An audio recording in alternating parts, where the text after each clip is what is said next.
Oh, big whoop. Big whoop. Big whoop of a movie. That's a wonderful line in this movie. Hello, everyone. Welcome back. First movie of 2023. I know I already dropped a review, but this is the first official movie of 2023, and it's M3GAN. M3GAN, which is also known as M3GAN. It's M3GAN. It's M3GAN, or Megan, as some people say. This is a movie about a doll that has AI. It's Chucky with AI. It's Terminator, only in a kid's body. Mm-hmm. And not as fun. And not even anywhere. Look, this is certified fresh. Zach, really high. It's like 30, like it's like 97 or something. I've already seen Zach's Letterboxd review and he likes it. I did. I kind of like it. It's fine.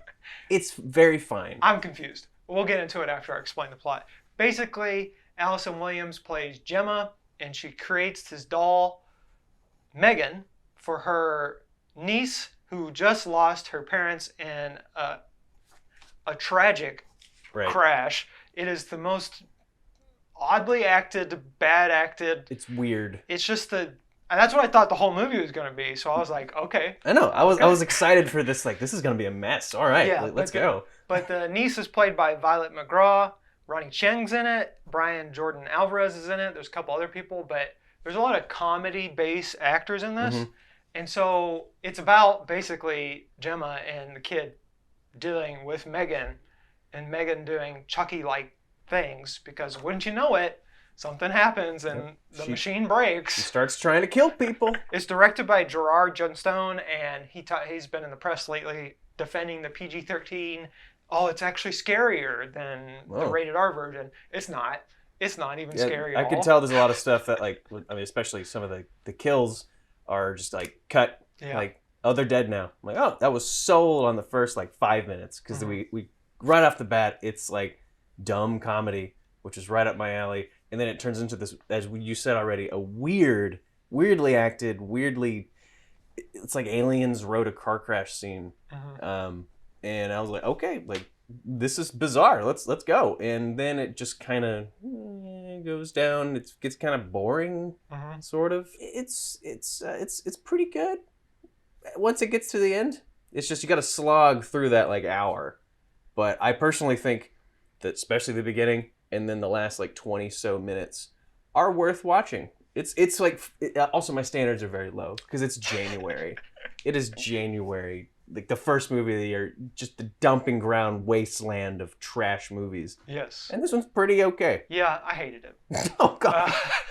But I agree. Like the last 20 is good. The first 5 is like, I don't know what it is. Yeah, it's like a weird SNL skit. The first 5 minutes, I was like, oh, this is going to be like Replicas with Keanu Reeves. So I was hyped.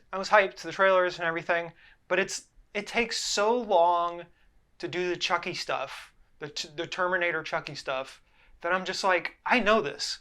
I know that, I know the teenagers that are going to go watch this movie probably have never seen those movies. More than likely. People know how derivative the whole idea of machines learning and becoming evil. Right. That's a trope in movies and stuff. So you don't have to go through this whole 45-minute thing. That we've seen 1,000 times. Yeah. Just give us the montage. Give us the kid learning with the AI robot. Get the robot getting crazy. I thought they could have ramped it up a lot quicker and made it cornier and campier. Agree completely on that.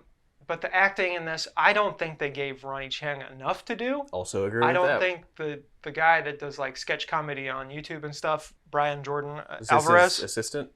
He's one of the people that helps with the AI. Oh, he's that guy. Yeah, he did nothing.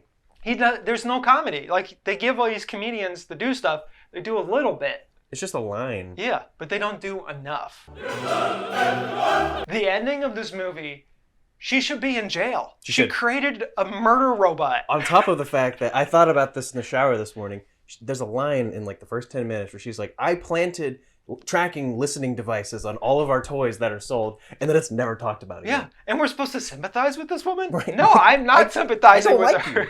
And then like she used the doll to not parent this child of your sister, I think it was, and they're just like, oh, well, we saved each other. We're okay now. Is this how they think all introverts are? Is that we just want to commit robot murder? Apparently.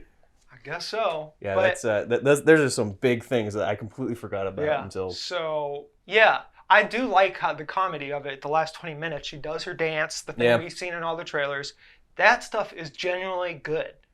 It would have been a great short film. Now I think about it. It would have. You just cut out most of the exposition, put in the montage and the kid learning.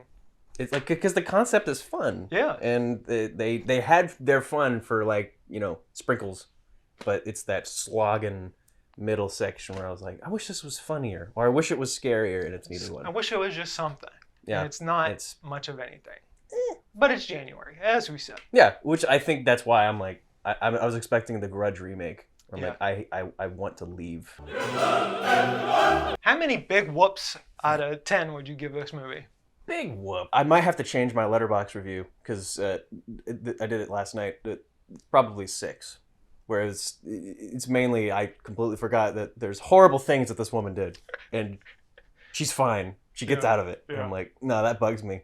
But it's fun for the first 5 minutes and the last 20. Great streaming movie. I'm probably gonna forget about it in like 2 weeks. I'm ready to forget about it. I'm gonna give it a 4 out of 10. I like the last 20 minutes. Hate the rest of the movie. It is just I wanted something fun and it wasn't fun. Yeah. That's like Morbius was fun because it was a mess and it was trashy. It was a mess, yeah. Campy. And I was hoping for Troll 2, not 2007 horror movie tropes. Like it's whatever. I don't know. Maybe there's studio interference by Blumhouse or something or Universal, but I'm very curious about that. They cut it down from R to PG-13, so it's like maybe there was some stuff in there, and at the end of the day, it's gonna make money. It's a Blumhouse horror movie. It's pretty. It was like 10 million. Yeah, like somewhat low. They always make a profit, so it's like James Wan knows what he's doing over there. So this is their first movie where they teamed up, right? Mm-hmm. So maybe, hopefully, it gets better from here. Whatever. Maybe we'll get a Blumhouse cinematic universe, and M3GAN will meet a doll. Michael Myers. I don't know. I don't know any of these movies.